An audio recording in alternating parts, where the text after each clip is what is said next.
আজ সকাল সকাল চলে গেছিলাম বাজারে। আর বাজারে শীতকালের বাজার মানেই নানা ধরনের মাছ। এই দেখো চিংড়ি মাছ, ভেটকি, তারপরে এটা হচ্ছে ফ্যাসা, এই যে জ্যান্ত ট্যাংরা, বড় ট্যাংরা, কত মাছ। আর এইসব মাছ দেখে লোভ সম্বরণ করা সত্যিই ভীষণ একটা টাফ ব্যাপার আরকি।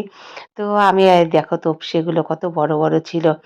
আর আমি এখান থেকে নিয়ে নিলাম তোমার মাছ, ফ্যাসা মাছটা নিয়েছিল ৭০০ টাকা করে কেজি। আমি তো শুনে ১ম এ হয়ে গেলাম, ফ্যাসা মাছেরও এত দাম! তারপরে নিয়ে নিলাম একটা, ওই ৬৫০-৭০০ গ্রাম ওজন হয়েছিল। এই দেখো এই ফ্যাসা মাছটা। আমি ভেবেছিলাম যে হয়তো ১ কেজি ওজন হবে, কিন্তু দেখি না ৭০০ গ্রাম হয়ে গেছে। তো একটা ফ্যাসা মাছ নিয়ে নিলাম। আর কি মাছ নেব সেটাই ভাবছিলাম।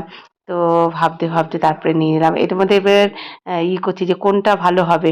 তো দাদাকে জিজ্ঞেস করলাম, "দাদা কোনটা ভালো?" এবার উনার মাছ উনি তো ভালো বলবেই। তো তারপরে এই মাছটা নিয়ে নিলাম।